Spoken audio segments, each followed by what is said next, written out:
Yao, yao. Aquí no se aborda la verdad, solo el acercamiento que la antropología da de la realidad. No es el fin colonizar, sino aprender, conocer, expander lo que a simple vista no se puede ver. Diálogos, charlas que se entablan, son varias voces las que detrás de ellos hablan. Alale a la vecina y dile que ya está arriba este podcast que coloca la antropología en un estado de divulgación, dejando atrás la presunción. Para oreja y presta atención a lo que el app nos tiene preparado el día de hoy. Emic y Etic.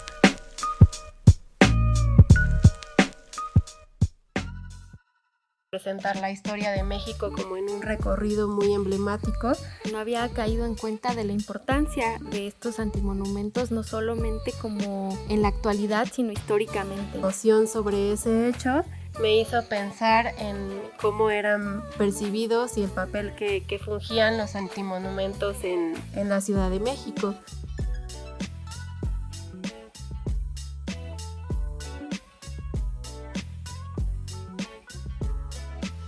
Hola, bienvenidos, bienvenidas y bienvenides a este podcast Emic y Etic, diálogos desde la antropología social.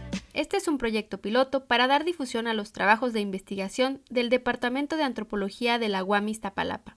Mi nombre es Carla Ballesteros y estaré a cargo de la conducción de este segundo capítulo. También contaremos con una invitada muy especial para nosotros que es Mariana Martínez Matadamas. Ella terminó su investigación en julio de 2021 y actualmente está cursando la maestría en Ciencias Antropológicas, igual en la UAM Iztapalapa.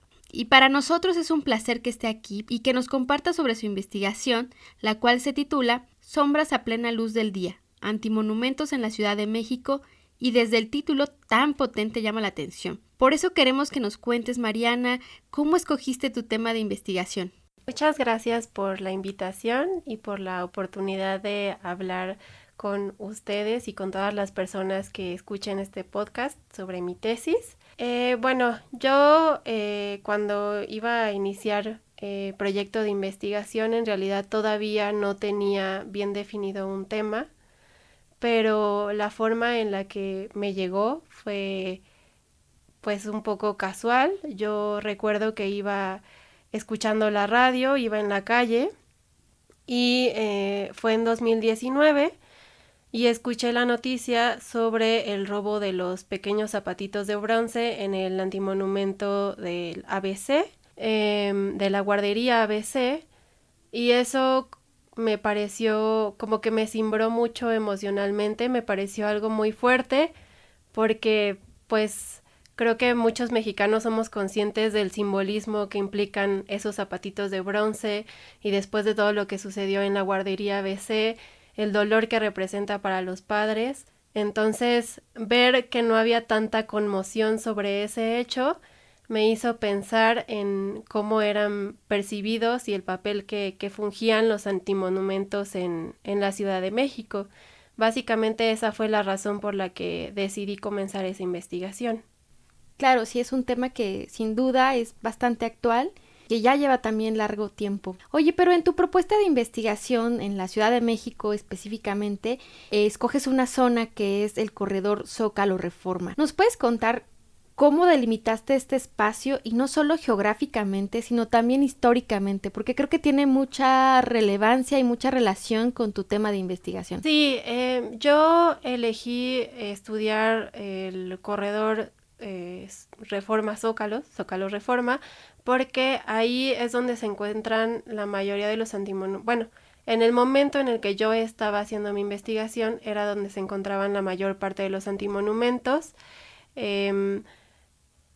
Cuando yo estaba haciendo mi tesis todavía no se le llamaba a este corredor el corredor de la injusticia, como ahora ya se le nombra en algunos artículos periodísticos e incluso académicos, pero pues sí había una concentración de antimonumentos que contrastaba mucho con este paseo monumental que buscaba representar la historia de México como en un recorrido muy emblemático. Entonces por eso me centré en este espacio y también por la cuestión de la sedimentación, no solamente como de la historia, de este intento de materializar la historia y de los próceres de la historia esculturas o en monumentos, sino también en cómo se fue conformando ese espacio desde prácticamente pues la conquista, cómo se fue generando un espacio pues tal vez de segregación urbana,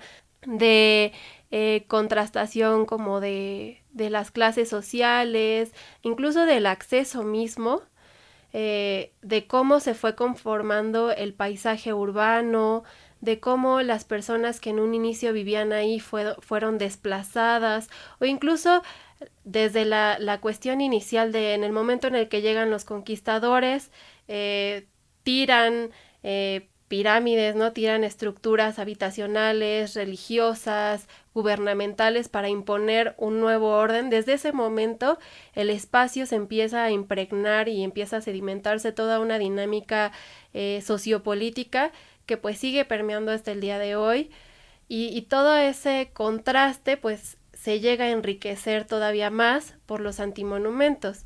Ahora vemos no solamente la cantidad increíble de marchas, ¿no? De movilizaciones políticas, de búsqueda de desaparecidos, de defensa por el territorio, también pues marchas partidistas, ¿no?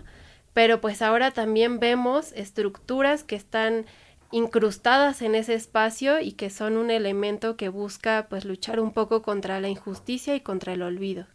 Ahora que lo dices, no había caído en cuenta de la importancia de estos antimonumentos, no solamente como en la actualidad, sino históricamente.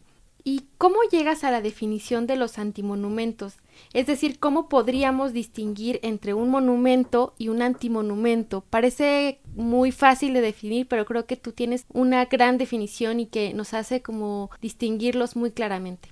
Pues la forma en la que yo intenté llegar a una definición de antimonumento inicialmente fue buscar definiciones de monumentos, ¿no? Porque la referencia del antimonumento implica inmediatamente una oposición, ¿no? El anti-monumento, pues justamente es una respuesta al monumento, ¿no? Que busca contrastar. Entonces lo primero que yo hice fue buscar pues cómo se definía un monumento, quién decidía que era merecedor de representarse en el espacio público, ver las características, también un poco la conformación del mismo espacio en el que se encontraba, ¿no? Si estaba en un pedestal, alejado de las personas, rodeado por una cerca, todo eso, como todas las connotaciones simbólicas que implicaba para las personas que lo ven y pueden o no relacionarse con este elemento que se encuentra en el espacio. Y después lo que hice fue volcarme de esa parte como más histórica y académica a lo que decían las colectivas de los antimonumentos. De hecho, yo me serví mucho también de una petición que habían creado en Change.org, en la que pedían que se protegiera a los antimonumentos. Y entonces hacían una breve explicación de cuál era su importancia y los puntos más importantes y por los que valía la pena proteger y considerar a los antimonumentos pues también como un elemento necesario en el espacio. Creo que una diferencia muy grande es primero como en esta oposición o esta forma de concebir un poco dicotómica entre los monumentos que pues los coloca el Estado, ¿no? Y los antimonumentos que son colocados por las organizaciones civiles, las colectivas. Los monumentos pues tienden a referirse sobre personajes de la historia patria, ¿no? Y eso también tiene que ver con toda una cuestión discursiva que implica poder, implica olvido, implica enfatizar ciertos elementos, ciertos valores. Y por otra parte, pues los antimonumentos que más bien hablan de las historias, ¿no? Estos hechos que además se busca ensombrecer, se busca ocultar, porque no son parte de la narrativa de un país moderno, exitoso, justo, ¿no? Tal vez no encuadran tanto en ese discurso de un México que se quiere como exportar. Y pues también que los antimonumentos exigen justicia, no repetición, y pues también luchar contra el olvido, ¿no? Que cuando uno vea esas estructuras en el espacio, pues inmediatamente piense que esos casos todavía no se han cerrado, y en el momento en el que haya justicia, se podrán quitar. En una parte de tu investigación la realizaste en tiempos de pandemia, entonces, pues nos gustaría que nos comparta cómo fue hacer trabajo de campo en la pandemia, y aprovecho también para pedirte que nos cuentes más sobre tu metodología empleada para tu etnografía. Yo cuando inicié trabajo de campo, todavía no estaba la pandemia, faltaban unos 2 meses, creo, más o menos, para que pues el COVID llegara a modificar toda nuestra dinámica. Entonces eso me descolocó un poco, porque yo al inicio pensaba pues hacer trabajo de campo en los espacios. De hecho, mis primeros acercamientos eran ir a los alrededores de los antimonumentos, quedarme ahí 1, 2 horas, observar las dinámicas, acercarme a gente, preguntarle qué opinaban, si sabían qué era esa estructura que estaba al lado o enfrente de ellos. Y cuando llega la pandemia y es necesario pues encerrarse, no salir a los espacios públicos y mucho menos tener contacto con la gente, pues sí me viene como todo un replanteamiento de cómo iba a ser mi tesis. Lo que yo decidí fue enfocarme en cómo las personas conciben a los antimonumentos. Entonces, a partir de eso, diseñé un cuestionario que subí en un formato de Google Forms.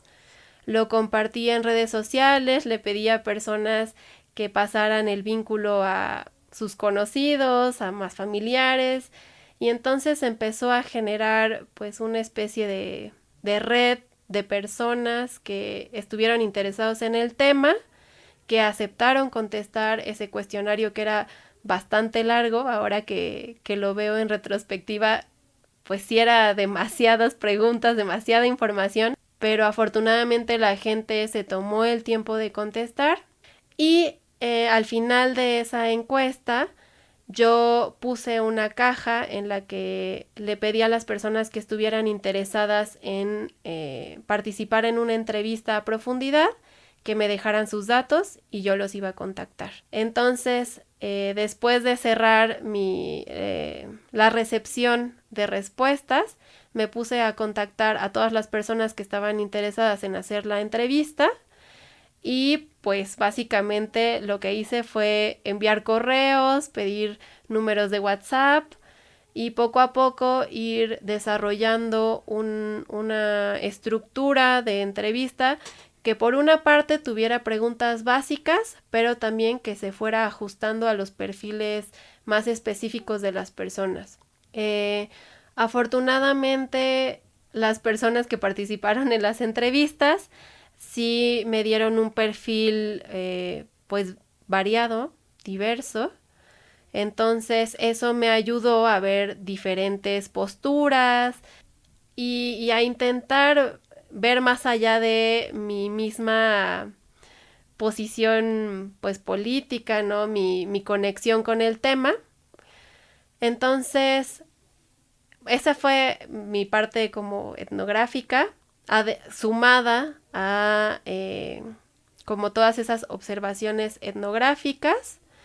Y además también lo que intenté hacer fue capturar los alrededores de los antimonumentos para hablar de la visibilidad e invisibilidad, o de cómo estas estructuras se relacionan con su espacio, de cómo a veces, aunque sean estructuras coloridas, pues se ven un poco ocultas entre tantos edificios de cristal, entre publicidad, entre un ritmo de vida vertiginoso, entre personas que están intentando pasar de su espacio de trabajo a su espacio habitacional. Entonces, lo que intenté fue vertir esas opiniones, esas percepciones sobre los antimonumentos y a la vez también esta primera etapa antes de la pandemia, en la que veía más las interacciones en la vida cotidiana. Sin duda fue todo un reto hacer trabajo de campo en pandemia y lo lograste muy bien. Oye, y en tu texto nos hablas de los antimonumentos como símbolos que mediante su permanencia en el espacio público pues intentan hacerle frente al olvido. ¿Tú consideras que el olvido es un problema en nuestra sociedad o es parte de nuestra propia historia? Creo que el olvido es parte de la propia historia, incluso la memoria es algo selectivo. Por supuesto, la historia también es un proceso de construcción discursiva, narrativa, entonces es imposible captar todo lo que ha sucedido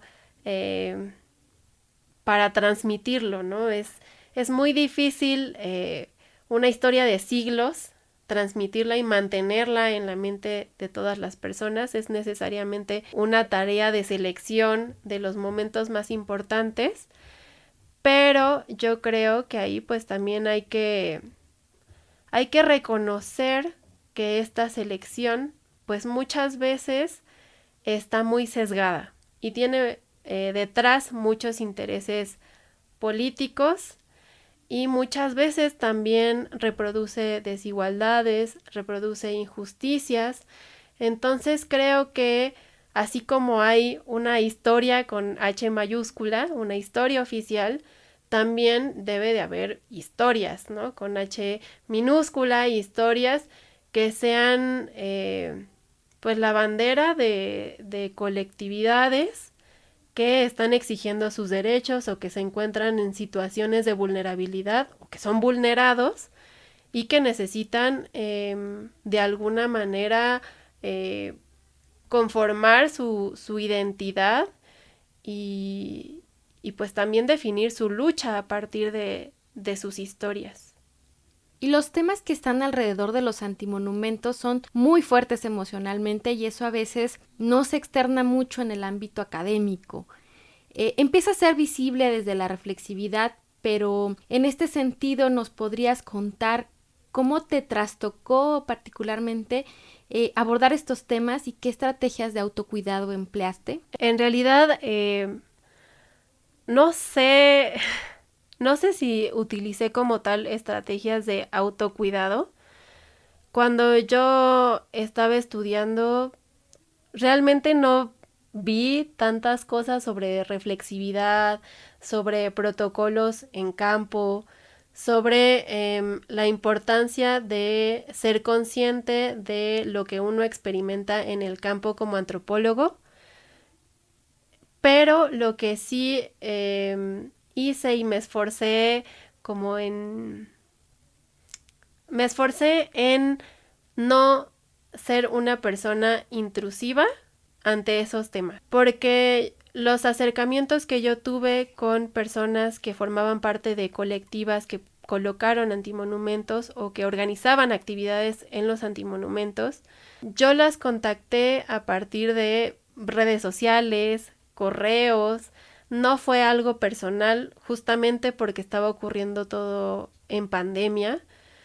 Entonces yo era muy consciente de lo difícil que era tratar esos temas, y más siendo una persona que no era cercana, que no estaba acercándose de una forma presencial, física, no me estaban viendo, no me conocían, no sabían si lo que yo decía y mis intenciones eran verdaderas. Entonces yo siempre intenté ser muy respetuosa de si querían participar, si querían abrirse a platicar conmigo, y si no, se aceptaba totalmente. Igual en las entrevistas intenté pues dejar muy abierta la oportunidad de que ellos expresaran sus sentimientos sobre estos espacios, tanto de emotividad y tristeza como incluso de enojo. pero en mi caso nunca tuve esa intención del autocuidado y creo que es algo que se tiene que enfatizar más a las personas que están entrando a campo. Qué bueno que enfatizas en ese tema, sin duda es algo que pues debemos ponerle más hincapié. Y muchísimas gracias por venir y compartirnos tu investigación. Es un gran aporte a la antropología y sobre todo en el contexto en el que la realizaste. Por último, nos gustaría que nos dejes una recomendación, ya sea literaria, audiovisual o visual, que nos quieras dar o compartir y que te haya ayudado a tu investigación, así como un consejo metodológico quizá. Primero, el consejo metodológico, y creo que eso también lo dejó mucho la situación de la pandemia, que no nos casemos con la planeación inicial de nuestra investigación. Siempre pueden suceder cosas que están fuera de nuestras manos, que son situaciones externas y que vienen a influir en la forma en la que trabajamos, investigamos, nos relacionamos.